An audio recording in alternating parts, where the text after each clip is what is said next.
बड़ी खबर है, बड़ी खबर ये है कि बड़ा इस्तीफ़ा सामने आया है और ये इस्तीफ़ा समझ लें कि अचानक इस्तीफ़ा आया और ऐसे मौजू के ऊपर जहाँ पे पाकिस्तान की सियासत का कह लें कोई पुरसाने हाल नहीं है, मईशत तबाह हुई है और एक ऐसे धाने पर आकर एक ऐसे बड़े लोग ताकतवर बंदे का इस्तीफ़ा आया कि उसने इस्तीफ़ा कहा है कि ये 12 सितंबर तक आप मेरा इस्तीफ़ा मंजूर कर लें। तो दूसरी तरफ chief justice of Pakistan Umar Ata Bandial साहब के साथ एक सहाफ़ी ने तस्वीर उतारने से मना कर दिया।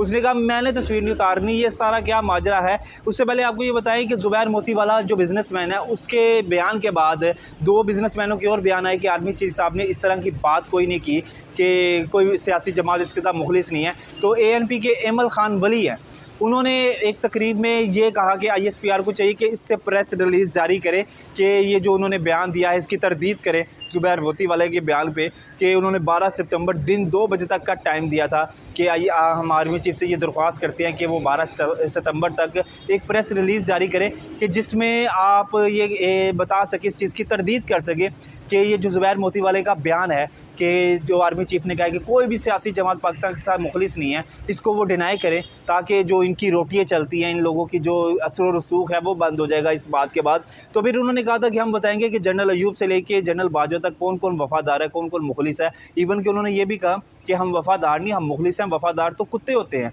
तो हम तो मुखलिस हैं। अब इस बयान के बाद अभी ISPR का अभी तक कोई इस पर बयान नहीं आ सका। इस पर देखते हैं कि इस बाद में क्या आगे रिलीफ मिलता है। तो दूसरी तरफ चीफ जस्टिस तो पाकिस्तान उमर अता बंदियाल साहब जो अपनी सास के कहने पे जो कह ले के फ़ैसले करते हैं, मेरिट की धज्जियाँ उड़ाई हुई हैं उन्होंने। इतने बड़े ओहदे पर वो बराजमान है, लेकिन इंसाफ का तकाज़े कोई पूरे नहीं होते। सास बहू कहेगी तो वो इंसाफ होगा, जो वो इमरान खान साहब के हक़ में होगा ना वो इंसाफ होगा, बेशक वो गलत ही क्यों ना हो। तो आज एक साफ़ी अब्दुल कयूम सदीकी साहब, chief justice of Pakistan Umar Ata Bandial साहब ने कहा कि आप आके मेरे साथ तस्वीर खिंचवाएं, तो उन्होंने कहा कि मैं तस्वीर नहीं खिंचवाऊंगा, अगर आपका धड़ा है ना तो मेरे भी धड़ी बंदी है। वो चीफ जस्टिस साहब एक धड़ेबंदी के साथ ही चल रहे हैं ना कि वो PTI प्रो PTI इस टाइम बने हुए हैं, जो भी फैसला जनाब जी इमरान खान साहब के हक़ में है। अलबत्ता अभी इस वजह से वो फैसला दे सके कि उनके हाथ पाँव बांध दिए गए हैं, उनको बता दिया गया है। और जो सदर आरिफ अलवी के साथ कुछ दिन पहले आर्मी चीफ और DG ISI जनरल नदीम मुज्जम साहब की मुलाकात हुई थी, तो वही बात है कि सुन नहीं रहे रब ने रहे नहीं, ठीक है। तो उसके बाद आरिफ अलवी साहब ने भी हाथ खड़े कर दिए। अली ज़फ़र को भेजा था, जो वकील है बुशरा बीबी साहिबा ने, कि आप इलेक्शन के तारीख दे, तो आरिफ अलवी साहब ने कहा कि मैं नहीं दे सकता भाई, आप मुझसे जितना मर्ज़ी मेरे पे ज़ोर आजमाई कर ले, मैं तारीख नहीं दे सकता, क्योंकि बड़े लोग आके मुझे जवाब दे गए हैं। वो मुझे क्या कहें कि आप ज़रा ना जितने दिन भी आपके बचे हैं ना, आप इज़्ज़त के साथ जाएं, ये ना हो कि हम फिर ज़ाहिर सी बात है कानून फिर अपना रास्ता ले। और जिस तरह से आरिफ अलवी साहब ने पहले दस्तखत किए, फिर 27 घंटे तक वो सोए रहे। 27 घंटे बाद उनको ख्याल आया कि ये तो मेरे स्टाफ ने मेरे साथ गद्दारी किया, और उन्होंने एक ट्वीट कर दिया कि मैं अल्लाह को गवाह बना के कहता हूँ कि मुझे तो पता ही कुछ नहीं। तो जनाब जी, इस तरह का जब इतने बड़े ओहदे पर एक बंदा फ़राइज़ अपने अंजाम दे रहा हो, तो वो आके इतनी आसानी से कहते कि मुझे पता ही नहीं, मेरे तो स्टाफ ने किया, तो ये पाकिस्तान का मजाक बनता है, ये उस अदारे का मजाक बनता है, ये उस ओहदे का मजाक बनता है जिस ओहदे पर वो फाइज़ है और अपनी ज़िम्मेदारियों को दे रहे हैं।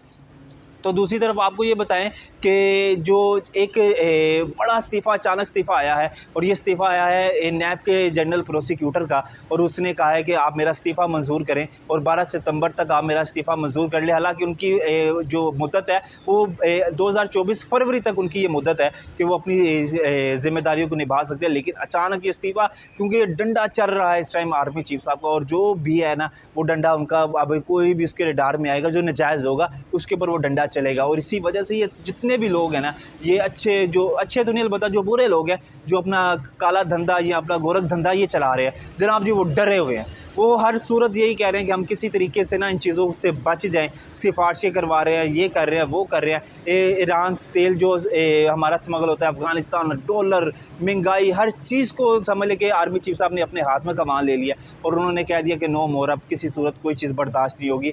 तो जनरल जो प्रोसिक्यूटर है उसने अपना इस्तीफ़ा रख दिया सामने, और इस इस्तीफ़े के बाद समझ ले कि एक NAB में भी एक तशवीश की लहर दौड़ चुकी है कि जनाब जी अचानक इस्तीफ़ा क्यों आ गया।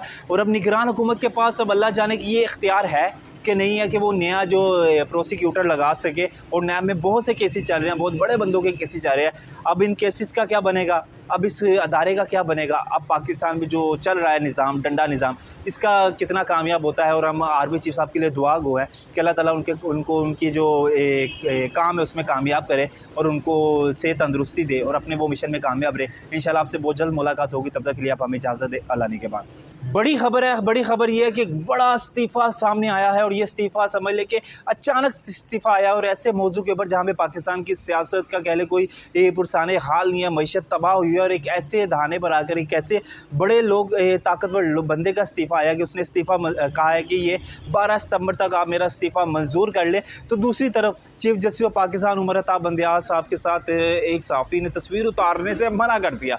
उसने कहा मैंने तस्वीर नहीं उतारनी, ये सारा क्या माजरा है। उससे पहले आपको ये बताएं कि ज़ुबैर मोतीवाला जो बिज़नेसमैन है उसके बयान के बाद 2 बिज़नेसमैनों के और बयान आए कि आर्मी चीफ साहब ने इस तरह की बात कोई नहीं की कि कोई सियासी जमात इसके साथ मुखलिस नहीं है। तो ANP के एमल खान वली हैं, उन्होंने एक तकरीब में ये कहा कि ISPR को चाहिए कि इससे प्रेस रिलीज़ जारी करे कि ये जो उन्होंने बयान दिया है इसकी तरदीद करें ज़ुबैर मोतीवाला के बयान पे कि उन्होंने 12 सितंबर दिन 2 बजे तक का टाइम दिया था कि हम आर्मी चीफ से ये दरख्वास्त करते हैं कि वो 12 सितंबर तक एक प्रेस रिलीज़ जारी करें कि जिसमें आप ये बता सकें, इस चीज़ की तरदीद कर सकें कि ये जो ज़ुबैर मोतीवाला का बयान है कि जो आर्मी चीफ ने कहा कि कोई भी सियासी जमात पाकिस्तान के साथ मुखलिस नहीं है, इसको वो डिनाई करें ताकि जो इनकी रोटियाँ चलती हैं, इन लोगों की जो असर रसूख है वो बंद हो जाएगा इस बात के बाद। तो फिर उन्होंने कहा था कि हम बताएंगे कि जनरल अयूब से लेके जनरल बाजवा तक कौन कौन वफ़ादार है, कौन कौन मुखलिस है। इवन कि उन्होंने ये भी कहा कि हम वफ़ादार नहीं, हम मुखलिस हैं। वफ़ादार तो कुत्ते होते हैं, तो हम तो मुखलिस हैं। अब इस बयान के बाद अभी ISPR का अभी तक कोई इस पर बयान नहीं आ सका। इस पर देखते हैं कि इस बाद में क्या आगे रिलीफ मिलता है। तो दूसरी तरफ chief justice of Pakistan Umar Ata Bandial साहब जो अपनी सास के कहने पे जो कह ले के फ़ैसले करते हैं, मेरिट की धज्जियाँ उड़ाई हुई हैं उन्होंने। इतने बड़े ओहदे पर वो विराजमान है, लेकिन इंसाफ का तकाज़े कोई पूरे नहीं होते। सास बहू कहेगी तो वो इंसाफ होगा, जो वो इमरान खान साहब के हक़ में होगा ना वो इंसाफ होगा, बेशक वो गलत ही क्यों ना हो। तो आज एक साफ़ी अब्दुल कयूम सदीकी साहब, chief justice of Pakistan Umar Ata Bandial साहब ने कहा कि आप आके मेरे साथ तस्वीर खिंचवाएं। तो उन्होंने कहा कि मैं तस्वीर नहीं खिंचवाऊंगा, अगर आपका धड़ा है ना तो मेरे भी धड़ेबंदी है। वो चीफ जस्टिस साहब एक धड़ेबंदी के साथ ही चल रहे हैं ना कि वो PTI प्रो PTI इस टाइम बने हुए हैं। जो भी फैसला जनाब जी इमरान खान साहब के हक़ में है, अलबत्ता अभी इस वजह से वो फैसला दे सके कि उनके हाथ पाँव बांध दिए गए हैं, उनको बता दिया गया है। और जो सदर आरिफ अलवी के साथ कुछ दिन पहले आर्मी चीफ और DG ISI general Nadeem Anjum साहब की मुलाकात हुई थी, तो वही बात है कि सुन नहीं रहे रब ने रहे नहीं, ठीक है। तो उसके बाद आरिफ अलवी साहब ने भी हाथ खड़े कर दिए। अली ज़फ़र को भेजा था, जो वकील है बुशरा बीबी साहिबा ने, कि आप इलेक्शन के तारीख दे। तो आरिफ अलवी साहब ने कहा कि मैं नहीं दे सकता भाई, आप मुझसे जितना मर्ज़ी मेरे पे ज़ोर आजमाई कर ले, मैं तारीख नहीं दे सकता, क्योंकि बड़े लोग आके मुझे जवाब दे गए हैं। वो मुझे क्या कहें कि आप ज़रा ना जितने दिन भी आपके बचे हैं ना, आप इज़्ज़त के साथ जाएं। ये ना हो कि हम फिर ज़ाहिर सी बात है कानून फिर अपना रास्ता ले। और जिस तरह से आरिफ अलवी साहब ने पहले दस्तखत किए, फिर 27 घंटे तक वो सोए रहे। 27 घंटे बाद उनको ख्याल आया कि ये तो मेरे स्टाफ ने मेरे साथ गद्दारी किया, और उन्होंने एक ट्वीट कर दिया कि मैं अल्लाह को गवाह बना के कहता हूँ कि मुझे तो पता ही कुछ नहीं। तो जनाब जी, इस तरह का जब इतने बड़े ओहदे पर एक बंदा फ़राइज़ अपने अंजाम दे रहा हो, तो वो आके इतनी आसानी से कहते कि मुझे पता ही नहीं, मेरे तो स्टाफ ने किया, तो ये पाकिस्तान का मजाक बनता है, ये उस अदारे का मजाक बनता है, ये उस ओहदे का मजाक बनता है जिस ओहदे पर वो फाइज़ है और अपनी ज़िम्मेदारियों को दे रहे हैं।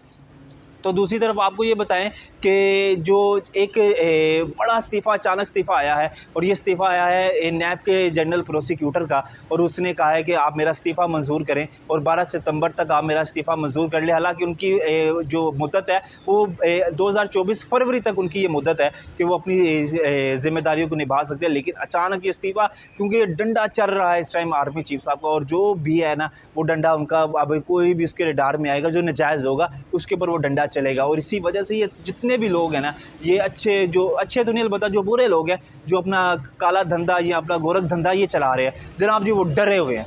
वो हर सूरत यही कह रहे हैं कि हम किसी तरीके से ना इन चीज़ों से बच जाएं, सिफारिशें करवा रहे हैं, ये कर रहे हैं, वो कर रहे हैं। ईरान तेल जो हमारा स्मगल होता है, अफ़गानिस्तान, डॉलर, महंगाई, हर चीज़ को समझ लेके आर्मी चीफ साहब ने अपने हाथ में कमान ले लिया, और उन्होंने कह दिया कि नो मोर, अब किसी सूरत कोई चीज़ बर्दाश्त नहीं होगी। तो जनरल जो प्रोसिक्यूटर है उसने अपना इस्तीफ़ा रख दिया सामने, और इस इस्तीफ़े के बाद समझ ले कि एक